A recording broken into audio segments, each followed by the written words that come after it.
My name's Simone. I'm the Senior Rec Planner here at Frankston City Council. And tonight we're going to hear from Frankston City Council's Deputy Mayor, Suzette Taylor, and Change Our Game Ambassador, Sharni Norder. We'll also be using tonight to launch and showcase Council's newly developed gender inclusive resource for sporting clubs. And I'd also just like to acknowledge that we have our CEO, Phil Cantillon, in the room, and Councillor Sue Baker also as well. Thank you. Thanks for coming. If today's discussion causes you any feelings of concern, please note that there are support services available. I'd now like to kick it off properly by welcoming Deputy Mayor Suzette Taylor. Thank you, Simone. On behalf of all, I should say good evening, everyone first. On behalf of all presenters today, we acknowledge the traditional custodians of the land on which we meet today, the Bunurong people of the Kulin Nation, and pay my respects to elders past, present and future. I would like to extend that respect to elders of other communities who may be here today. I would like to welcome and thank our guests this evening. And thank you to our sports and recreation team for putting this wonderful event together for International Women's Day. International Women's Day is a global day celebrating the social, economic, cultural and political achievements of women. Marked each year on March the 8th, International Women's Day is one of the most important days of the year to celebrate women's achievements, raise awareness about women's equality, and call to action the accelerating gender parity. The campaign theme for International Women's Day 2022 is Break the Bias. Whether deliberate or unconscious, bias makes it difficult for women to move ahead. Knowing that bias exists isn't enough. Action is needed to level the playing field. At Council, we believe that everyone should be able to participate in sport and to be treated with respect and dignity free from discrimination. We know many women and girls don't get the physical activity they need every day, and that many don't participate in organised sport due to the barriers in place. Council's Recreation Department will be launching their new sporting club assessment tool today to assist local clubs in becoming more gender inclusive. Council has been working for many months with our local sporting clubs to raise awareness of gender inequalities in sport and ensure our local clubs are welcoming spaces for anyone with a passion for sport. Our clubs have, of course, been incredibly receptive to these discussions and are excited to be working with us to remove obstacles to participation, improve their facilities and offer extended, dedicated programs and teams for female athletes right through to senior competitive levels. We are also fortunate today to be hearing from impressive local sportsperson Sharni Norder. And welcome, Sharni. Over a 15-year period, Sharni played for 6 netball clubs in multiple elite competitions and was a dual premiership player for the Adelaide Thunderbirds. Sharni has earned 46 caps for the Australian national netball team, won 2 gold medals at the Netball World Cup and 1 gold medal at the Commonwealth Games, also captain of the team 2017. After ending her professional netball career at the Collingwood Magpies in 2018, Sharni transitioned to Australian rules football and played for the Collingwood AFL women's team. As a footballer, Sharni earned All-Australian honours in 2020, was part of the Collingwood's VFLW Premiership in 2019 and was vice captain of the club in 2021. Sharni will be talking today about gender equality in sport and the importance of breaking down gender barriers and bias to ensure all women and girls can fulfil their sporting potential. Thank you, and I hope you enjoy today's session. Great. Thanks, Councillor Taylor. Appreciate your resounding support for International Women's Day, being here today and setting us all on the right path. I'd now like to hand over to my colleague and Recreation Project Officer, Eva, to speak with our special guest. Thanks, Simone, and thank you, Councillor Taylor. Firstly, I'd just like to welcome Sharni. So Sharni, as Councillor Taylor mentioned, is a retired sports person who previously played AFLW for Collingwood Football Club, as well as being a former Australian netball player, having won 2 gold medals for the Netball World Cup and Commonwealth Games. So Sharni continues to work in sport within the media. So I just want to say thank you very much, Sharni, for joining us today. And we're very excited to have you on board and having a chat with us. Thanks so much, Eva, and thank you so much, Councillor Taylor. I really appreciate that introduction, and also a huge thank you to all of you who are on the line today. I'm really excited. Obviously, I did a lot in sport in general, but what I'm more excited about is living back down here in Frankston, because it's a pretty great place to be. Awesome. So just by kicking it off today, I just thought I'd ask you, obviously being International Women's Day, what does International Women's Day mean to you? For me, in particular, it's just a reminder, I guess, just to keep pushing the boundaries and just to not accept things as how they are. I know that we'll delve into the sports side a lot very soon. However, when I was growing up and I kind of looked at what I wanted to be, and I didn't really know, and I didn't even know that there was an elite netball league. And I'll never forget when I first got picked up in my first Melbourne team. I was 15 years old, so I was very fortunate because I was very tall and lanky when I was younger. But my mum got a phone call and she goes, "Sharni, Jane Searle's on the phone." And I went, "Who's that?" She's like, "I don't know. Apparently she's the coach of the Melbourne Kestrels." And I went, "Who are they?" Because I played sport for fun and I loved netball, but I never knew that there was a Melbourne team called the Melbourne Kestrels and that they then wanted me to go and train with them. And I was like, "Oh my God, this is amazing." Like, I wanted to be an Olympian because that's all I saw. Except I wasn't a very good runner. I couldn't really do high jump or long jump or anything like that. So for me to go, "Oh my God, there's another opportunity to represent my country." And then I did some research and found out there was an Australian netball team and there was a big rivalry between Australia and New Zealand. It just made me go, okay, wow, like I wish I had have known more of that. I played cricket, but I had to stop playing when I was 12 because we weren't allowed to play anymore. And I always would have loved to have played football, but never had the opportunity to do that either. Well, early on, obviously I did it later on. So back to your question, International Women's Day, it's about being seen and it's about whatever you're doing in your own industry, whatever that might be for you. So for me, that is sport. And it's showing people that they can be who they are, that they don't have to be any particular way. I'm quite outspoken and loud. I'm not always, like people don't always love me because I am quite loud, but also that's okay. And it's about being able to be yourself and be in a workplace or a team environment and respect each other, but knowing that you don't necessarily have to get along and being brave enough to break the bias by speaking up. And if you see something that's not right, or you go, "Hang on a minute, we do the exact same role, but there's a bit of pay difference there," or, especially in sport, we're doing so much here or so much there. And why is that? And being brave enough to ask the question and not thinking that you're annoying anyone or you're stepping out of your lane, but just kind of going, actually, just from a place of inquisition here, like, what is that? Like, and why are we doing this? And can we have a discussion around that? And the way that I then do that is by being really brave, but only because it's not about me and my own position, but it's about what I'm doing for the future generation. So if I have this conversation, is that then better for someone else? And so International Women's Day is a reminder to go, don't just accept where I am, but also what can I be doing to help future generations? Yeah, definitely paving the way for the people next to come, for sure.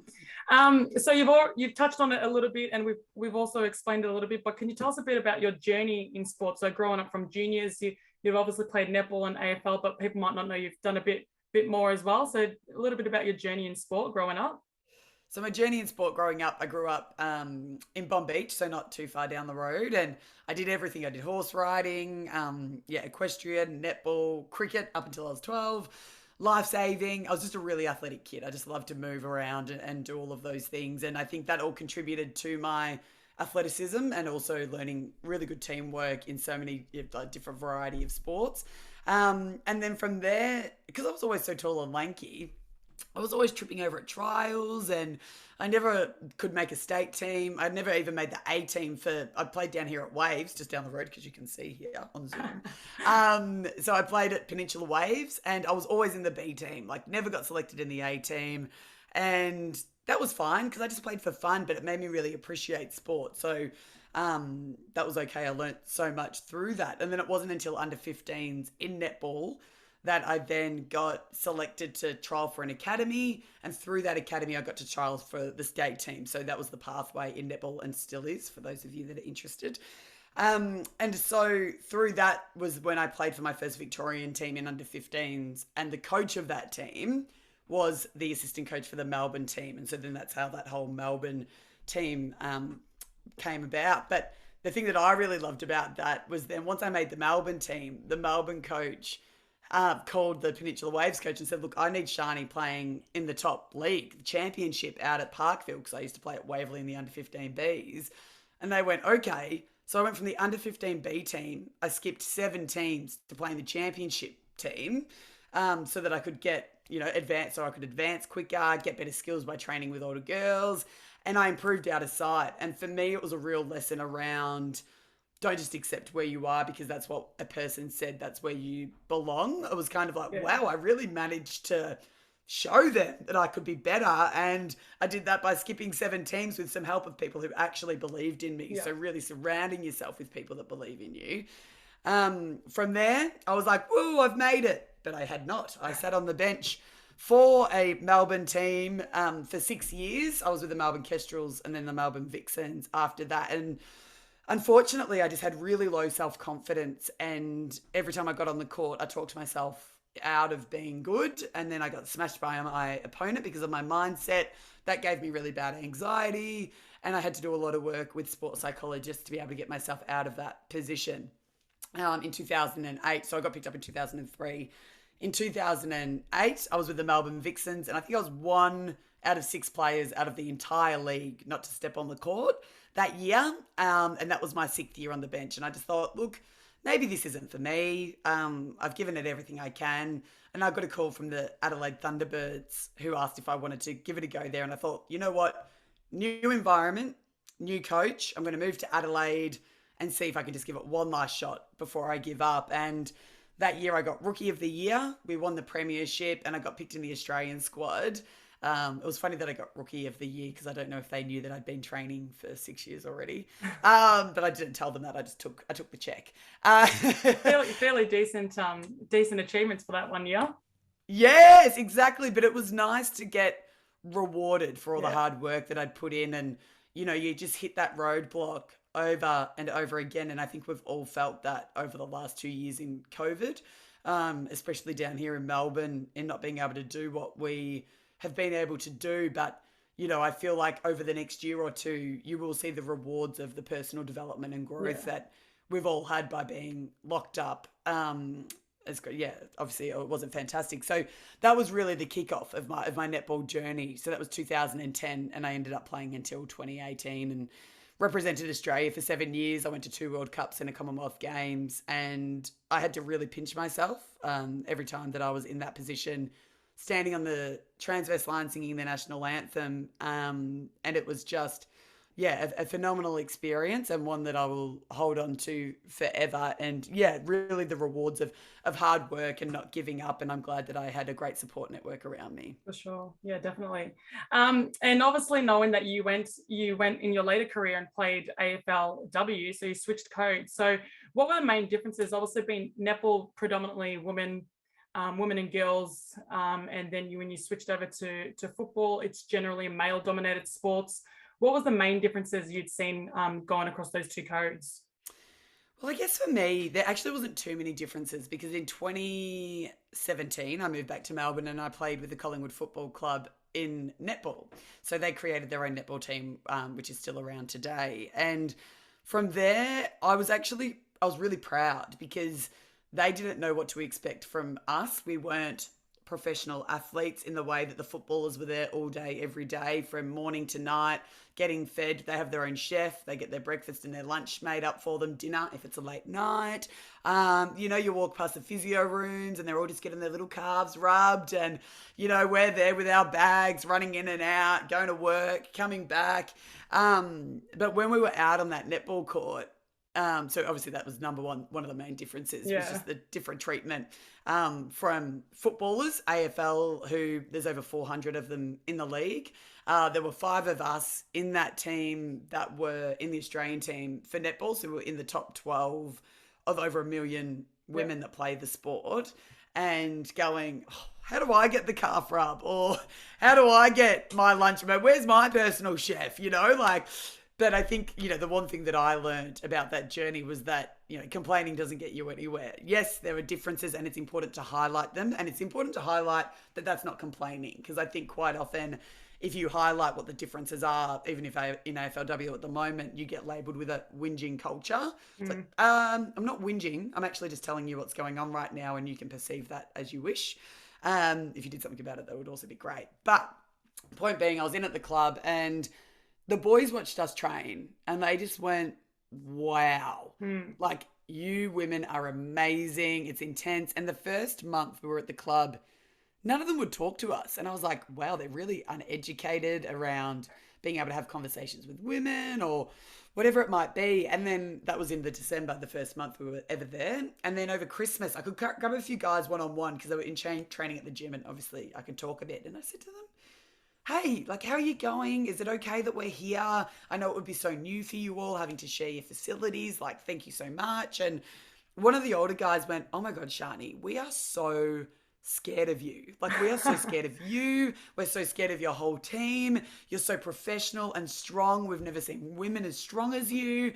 And they didn't know how to have those conversations because they were so intimidated. So it just showed that they weren't used to being around that powerful, driven, self-spoken kind of person. And so, which you're like, wow, but then you're also like, wow, that's really disappointing as well that you haven't experienced that. So, you can take that as you wish, but, that evidence is there from both sides about them learning how to deal with that, but also that there's not enough out there to be brave to step up into those roles, or there's not enough of those roles within football clubs, which is getting better. You've obviously got the Bulldogs, Melbourne and Richmond, who all have female presidents, which is amazing.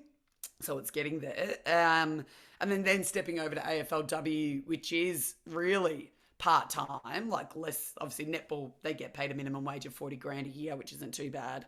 But in footy, you're looking at $15,000 to $20,000. So there's paramedics, there's nurses. This year in particular, girls are having to fly in, fly out of games. They get home at 2:00 in the morning and they're up at 6 a.m. going to work the next day. And it's really, it's kind of unsafe for them to have to do that and to be put under the pressures to do that. So it's not about being full-time, because I think that's going to take time. Clubs need resources. They need coaches, they need the medical staff, they need the administration staff to be able to support them, and it needs to be built properly and thoroughly to be able to support the program. Because at the moment, they're wanting to push it, which is great, but they don't have the support underneath them. So it's about growing it all together and also just putting their health and well-being first. It's going to take time, but the stresses the players are under this year, there is a real inequity about that. Yeah, definitely. And you've already mentioned it briefly in terms of coming a long way in terms of women's footy. But what else do you think that football, as well as any other sporting code, can do to help kind of level that playing field and break the bias for women and girls in sport?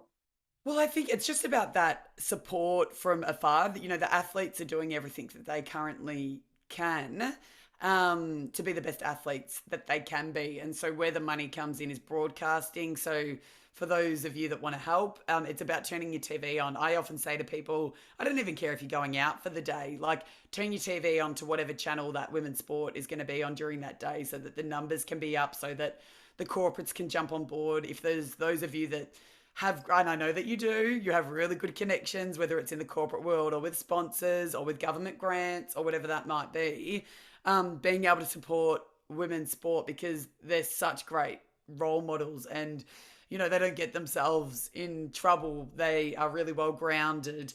And a lot of sponsors are coming into sporting clubs and saying, we are sponsoring you because there are women involved in this program, but the women aren't necessarily seeing the money that is coming in their way. So, clubs, is there as many people in your sporting club committed to growing women's sport? I was down at, and this is a positive story, but I was down at the Delacombe Cricket Club recently, and they created a women's wall because there weren't women that could be seen within that.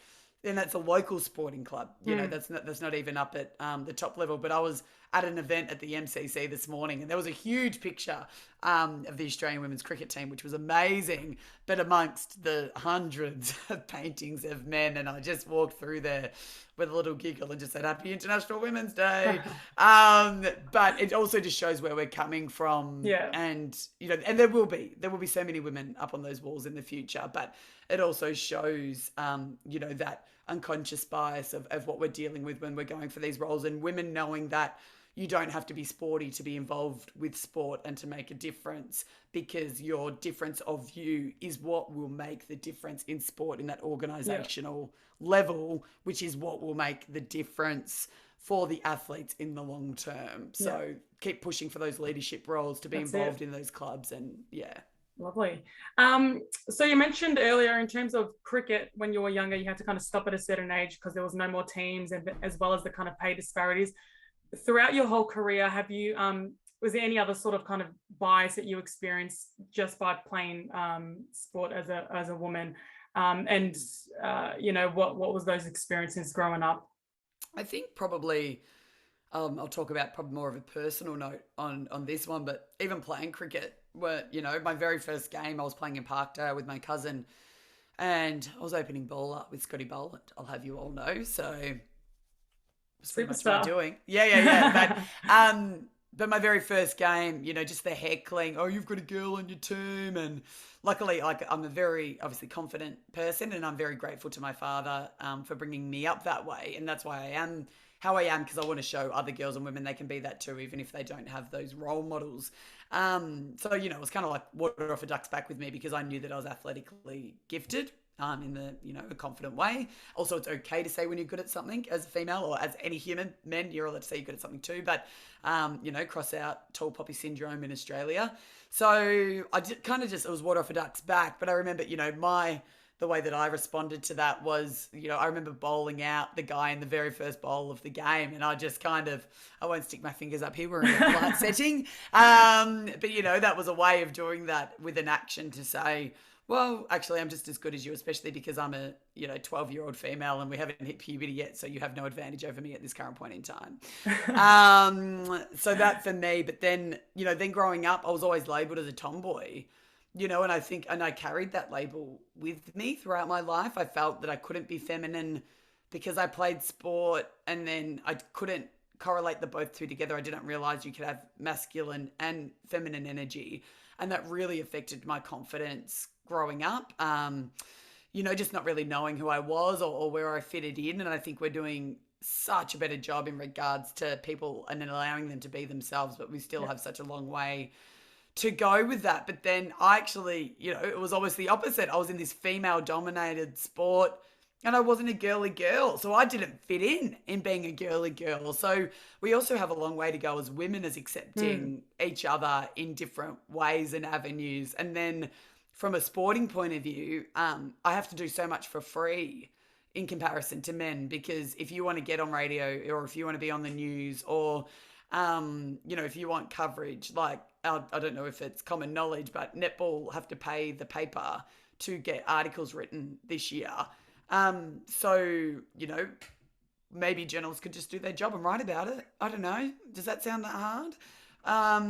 So it's just, those kind of things where we're still missing the beat a little bit. And just that, as I said, I played for Australia. I'm proud of it. I was in the top 12 of over 1 million people, but I have to do things for free to get our sport heard. And I will continue to do that because we have to. But my question is, for how long? Yeah, for sure. In terms of sporting clubs now, so turning to the actual clubs, why do you believe it's important for clubs to work in this space and break the bias? What benefits do you think the clubs will get out of it as well?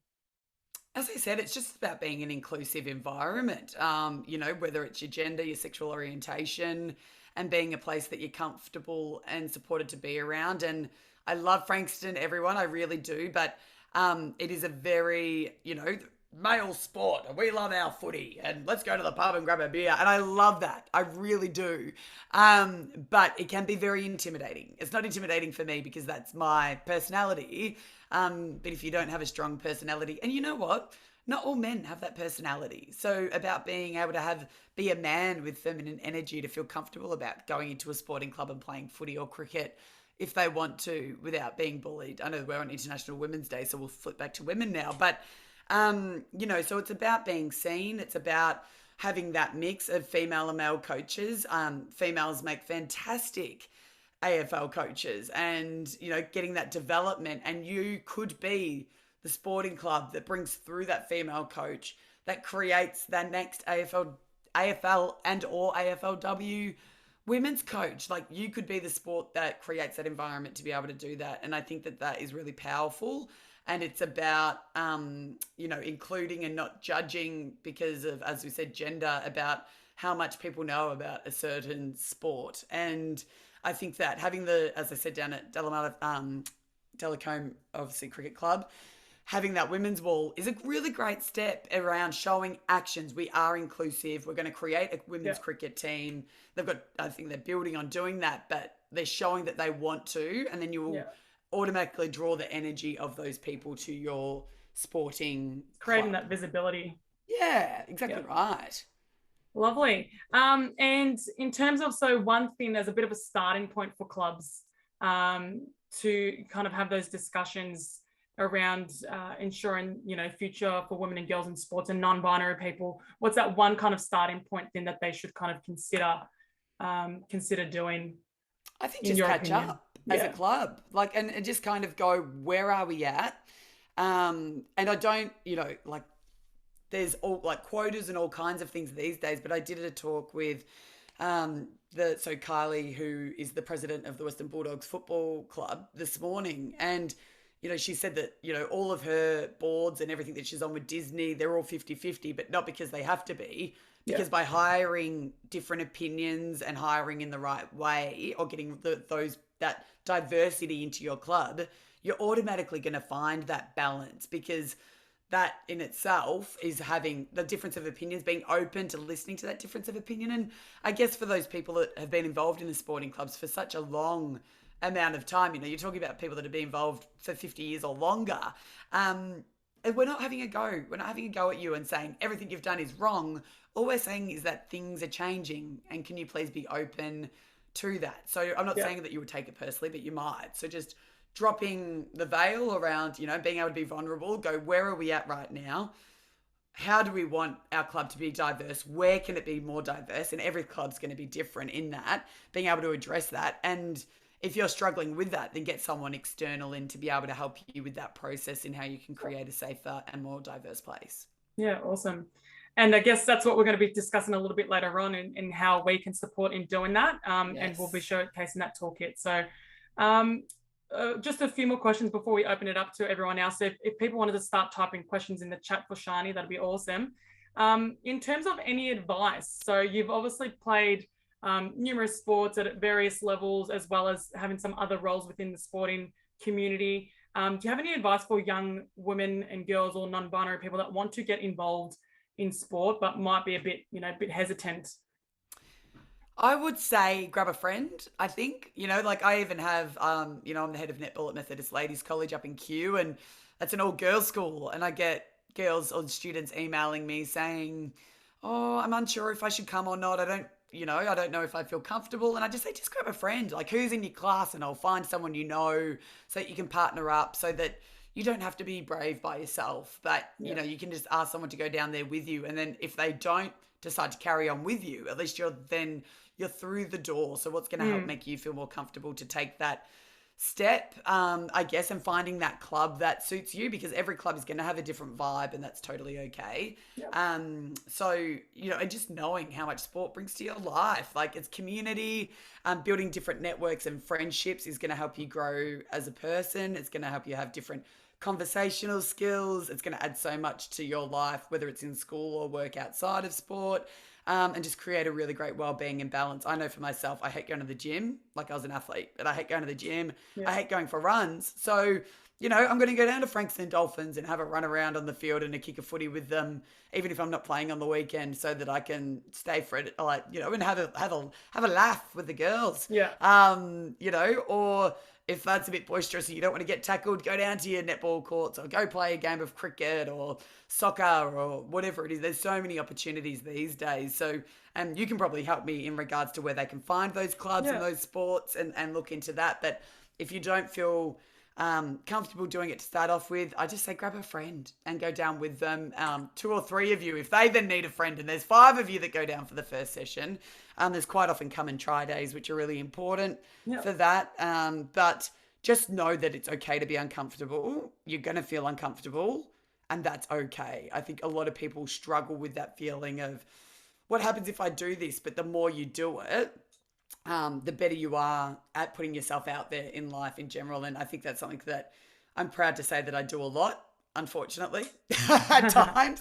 Like, I'm always like, oh, I don't know if I should do this.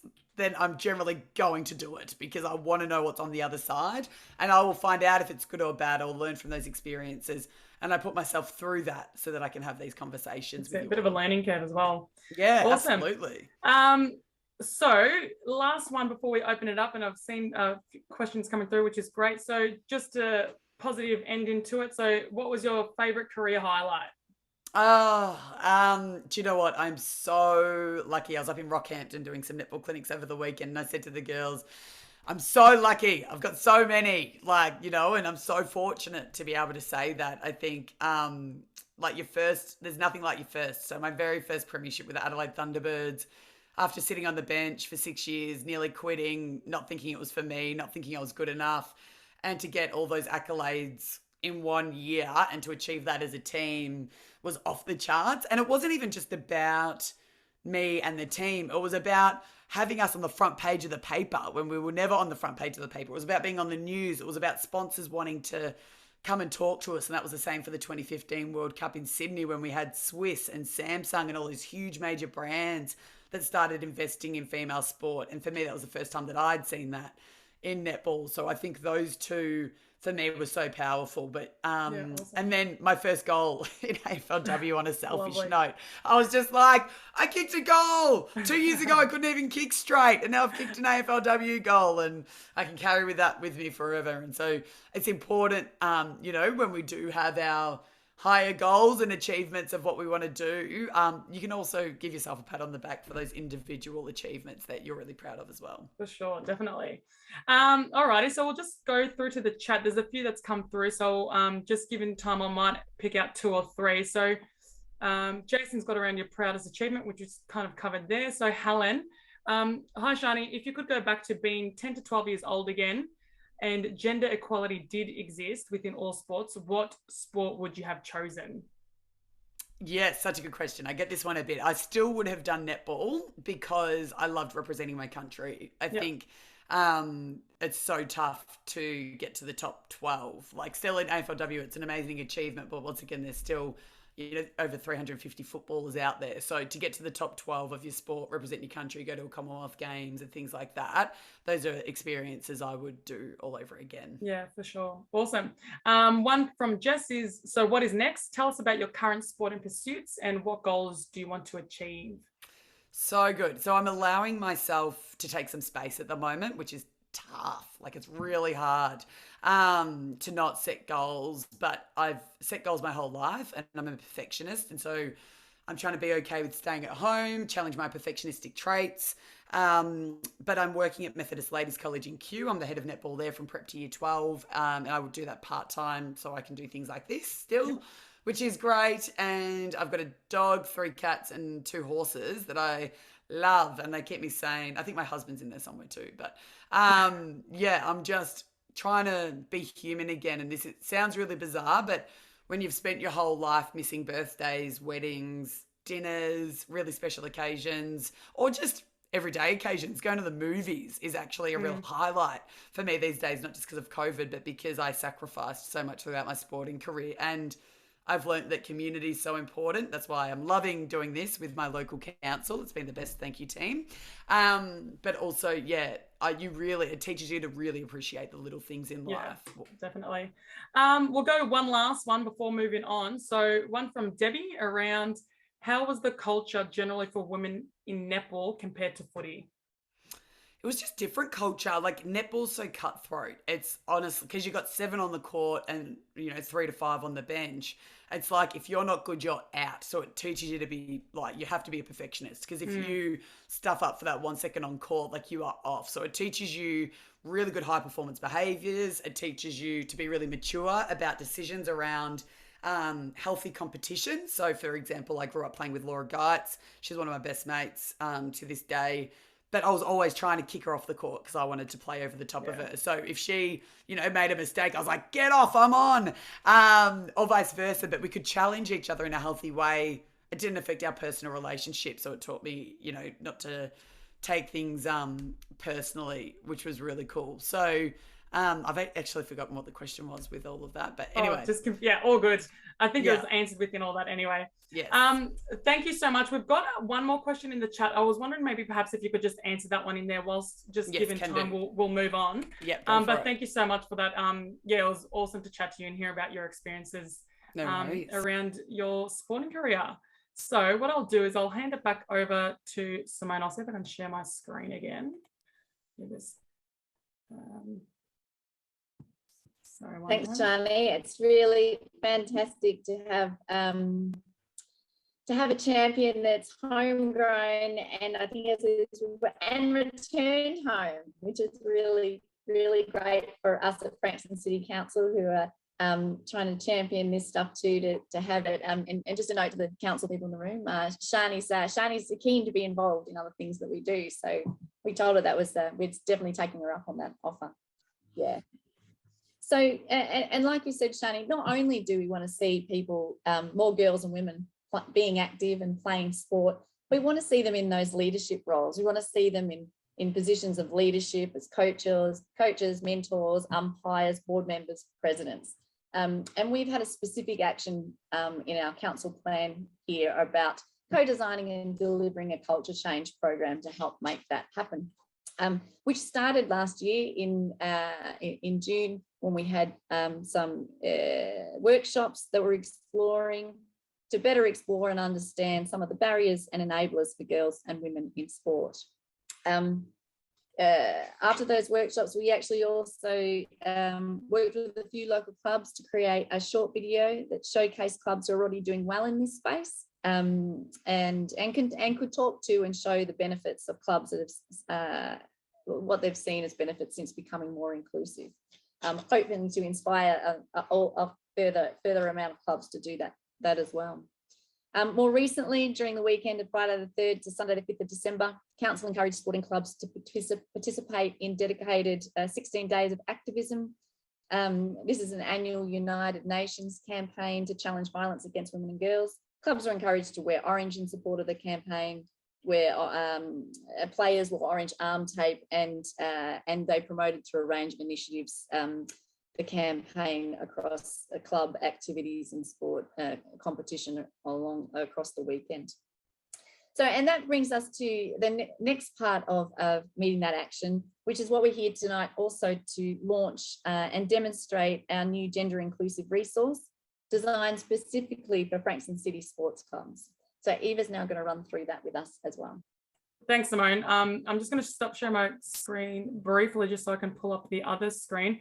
As Simone said, we've done a bit of work in the lead up to this. We're really excited to be able to share this with you all, and hopefully, I guess the next steps would be to encourage clubs in our area to take this on board and go back to their committees and work through it with their committees to become more gender inclusive. So I'm hopefully sharing this screen at the moment. Basically, what we did is we created a tool for clubs to be able to utilize with their committee members.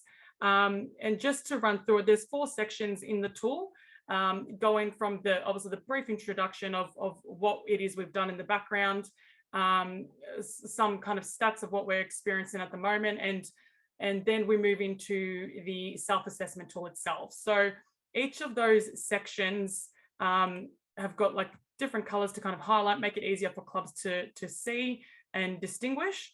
So there's a self-assessment tool. Then we move into the supportive resources, and then we've also got an action plan template. So I'll work my way through it. I won't go into the full detail of the actual self-assessment section itself, but I'll just briefly touch on all the areas. So again, as mentioned, we've got acknowledgements in terms of there's lots of work happening in this space already.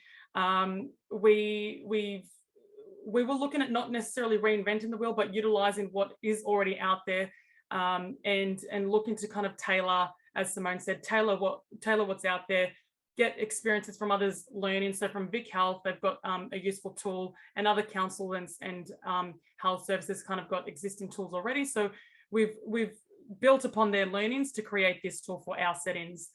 Obviously some content information as well.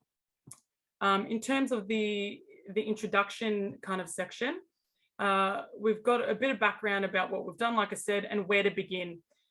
Included with a case study as well. So with our workshop that we hosted last year, one of the main areas that our clubs had reached out and told us that they would like to kind of see more of, or council doing more of, is supporting with case studies. So showcasing what others have already done, give them some inspiration and how they can achieve gender inclusive clubs themselves.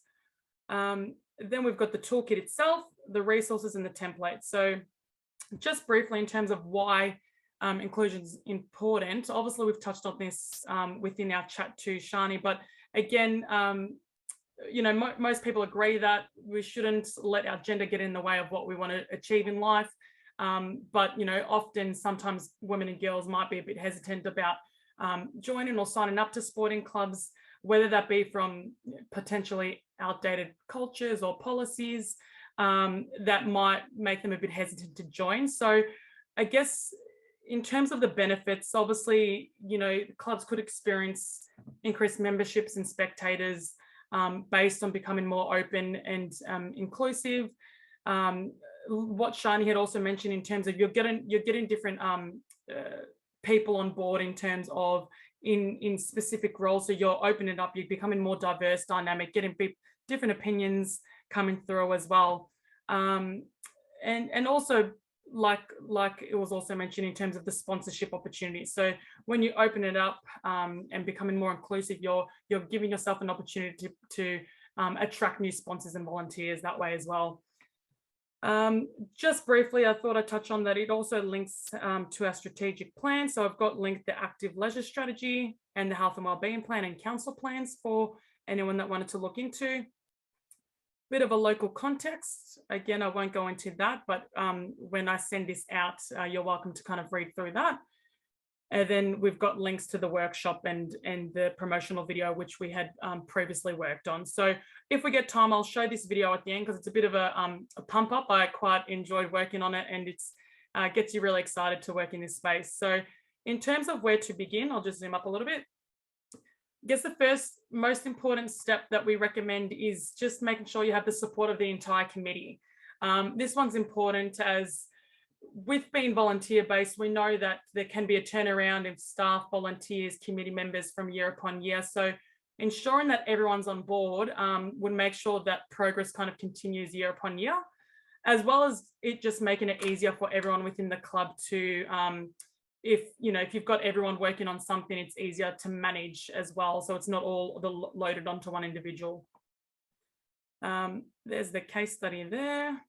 And then the actual self-assessment tool begins here. So in terms of the tool itself, again, the tool's kind of recommended to be completed with the committee at a committee meeting. And it goes through a range of different areas within the sporting club settings. So over here, you'll see we've got 6 areas. within the actual tool itself, and there's a range of different I guess statements underneath each of those areas that the clubs would then have a look to see where they're ranking up against those statements. So in terms of those areas, it's basic club information, leadership, club culture, membership and engagement, volunteers and employment, and facilities. So basically what is suggested that clubs do, again, is they go through it with their committees, and there's a bit of a scaling system. So they would then rank what their club is achieving based on that required statement underneath each of those areas. So I'll just show you what it looks like. So club information. Again, this is a PDF version that you can edit straight into. I'm just going to do that as a bit of an section there. So this section here is just your basic club information. So how many women and girls do you have? How many men and boys? Any gender diverse? And this prefer not to say column is more so around if people prefer not to state their gender when they're filling out their registrations, that's that for that column there. But again, like Simone said, we want to look at across all different roles within a sporting club. So we want to know that, yes, we might be attracting more women and girls players, but do we have equal representation on, you know, committees, coaching roles, team management roles as well, and other volunteer roles. Here's the actual one of the sections, leaderships, with the criteria here. So again, each of those 6 sections I mentioned before have got their own little self-assessment kind of tool here. So you would read the statement, and then kind of based on what your club achieves is where you would tick. Again, so you'd obviously just tick one per statement and give yourself an overall score for that area. So if you know, we go all the way through down to 3s over here, we'd provide our score in this section here, whatever that might be, and then continue all the way through the club culture, membership and engagement, volunteers and employment, and then facilities. So there's a whole range of different statements that were considered. Again, what we had based these statements off were existing areas that, you know, Vic Health might have identified, other council areas might have identified, but as well as what we kind of heard from our workshops last year in June from our actual sporting club committee members, staff, and players as well. So we heard from you guys what it is that's needed to kind of create a more gender inclusive club, and made sure we incorporated them within these six areas. From here, once you've gotten your total score, it'd be recommended to then add them all up here and give yourself your total. This is a bit of a starting point. So what we would suggest is that clubs would do this on an annual basis to kind of track change over time. So again, you might be at the start of the journey, but I guess that's the first part. So doing this tool would be the first part, just to see what your baseline is. The hope would be, you know, year upon year, you gradually improve over time, and you'd work your way up to, you know, a 5-star gender inclusive club. That's that section of it. The next section of it is the supportive resources. Again, with this section, once the self-assessment tool is completed, it'd be recommended to have a look at this supportive resource section. So you might not be doing well in certain areas, you might be doing well in other areas, but this resource is quite extensive in terms of it's broken down into those 6 categories again, to make it easier for clubs to work out which area they might need support in. So we've provided some links where relevant, some templates, or if there's ongoing changes in terms of terminology, it might suggest to touch base with council, and we can send you the most up-to-date versions of whatever it is it might be. So again, those are broken up into the specific categories that we had mentioned up above. Then from there, we've just got your general other useful links, and it's got link to Change Our Game, Pride in Sport, Vic Health, all of that sort of stuff. And the final section is the action plan. So again, you've completed the resource, you've completed the self-assessment with your club committee. Where to from here? So in terms of next steps, self-assessment's completed. you've had a look at the resources and you want to kind of work on what areas you'd like to improve. So I guess it's looking at which you could either decide to do it, pick 3 quick, easy wins that you'd like to get with some wins on the board. You might be, not doing so well in a specific area, so you might want to focus on that particular area, or you might want to pick, one or 2 little statements that you can improve on one of each area. So again, it's up to the club how they'd like to work on it. This is just a basic template that we've provided to be able to just kind of get some ideas listed and sort out who would be led by some due dates, just to kind of get people on track with things. So that's a very quickly run through. That's the tool. Again, we will send it out to clubs in the coming week or so. I guess what we'd love is for everyone who's here today, if you are part of a committee or a sporting club, staff member, to take it back to your club. If you're a player or a parent, advocate to your club to work on this with us. And again, just knowing that council's able to support people along different parts of their journey. So if you'd like to touch base with us after receiving this tool, you're more than welcome to. Our contact details are on it throughout. But yeah, we're really looking forward to assisting clubs work in this space. So what I might do now is I'll just go back to the PowerPoint in terms of our next steps. And then I'll ask if there's any other questions, share with them the work that we're doing, and encourage to start those conversations.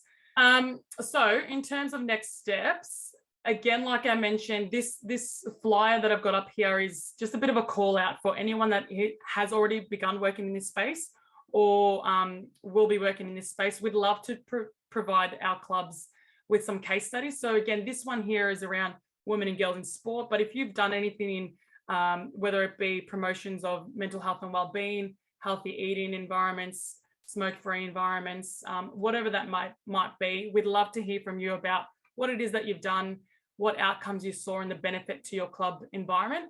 Or if you'd just like to shout out any specific volunteer that's very inspiring to the work that you've done within your club, we'd love to hear. So send through any pictures, a little blurb. We create a case study like we did with the one that's included. And our hope is to kind of have a bit of a collection of case studies to be able to share within our newsletters that go out. Again, just before wrapping up, I just thought I'd also do a little bit of a shout out in terms of Park is also running an International Women's Day event directly after this. So basically it's free registration, starts at 7. You can do it from home. It is a me time flow.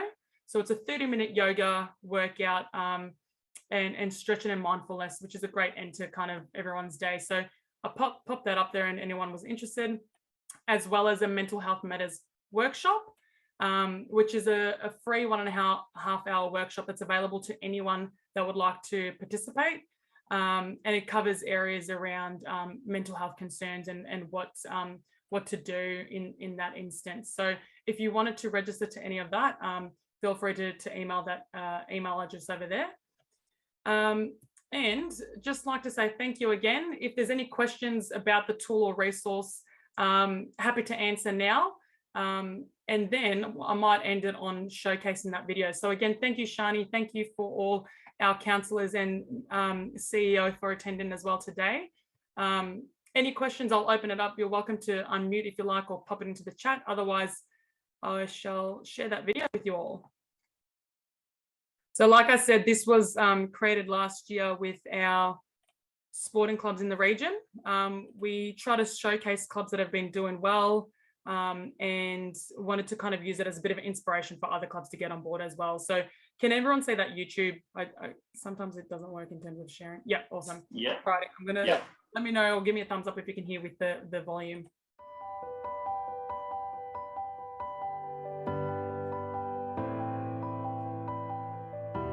I enjoy being able to play with a full girls team instead of sharing the field with boys. Here at Council, we believe that everyone should be able to participate in sport and physical activity in a welcoming and inclusive way and should be treated with respect and dignity free from discrimination. We know that across Victoria, most women and girls do not do enough physical activity to benefit their health and well-being. That is also the case here in Frankston City. It is also known that women and girls are less likely to participate in organised sports as they are more commonly experiencing multiple different types of barriers. Moving forward, we are aiming to work with our local sporting clubs to create gender-inclusive environments and welcoming clubs for all. This in turn will lead to an increase in participation from players through to volunteers, staff, leadership roles and officials. Here at Frankston, we believe that inclusion is our responsibility as a good community organisation. It provides opportunities for people to make a difference in the community. Bringing all these young girls in has been fantastic. It brings in other family members, which is really important with volunteers as well, which most clubs always struggle to get volunteers in. So the more families we get involved, the more people that are helping out, and just makes it for a broader community-based environment, really. My daughter was the one that actually made me form a women's side and get a women's side, because she plays to under 12s, and then under 12s over, you can't play with the boys anymore. So we had nowhere to go apart from do nothing, and I wasn't not having that.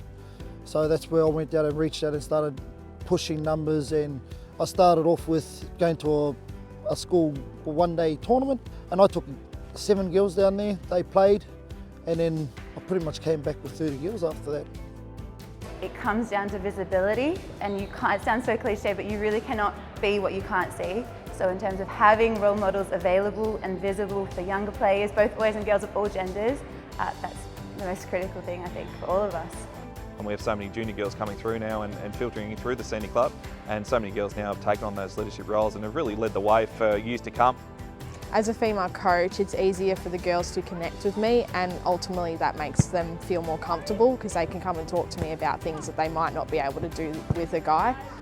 Trying to draw women and boys together so there's no difference, you know, they're all as one. Running hard into tackles, they're tackling just as hard as the boys, and the boys have more respect for the girls that, you know, they're doing what they're doing. The very first step that I would recommend to any club is to make sure that you have a board that is supportive of inclusion, and not only supportive of it, but can quantitatively measure the improvement in inclusion, particularly involving women. As seen by our local clubs and others working in this space, it is common that inclusive clubs experience a range of benefits, not only to the individuals, but also the club itself. Therefore, we are aiming to assist clubs provide welcoming environments so that they can be happy, healthy and thriving.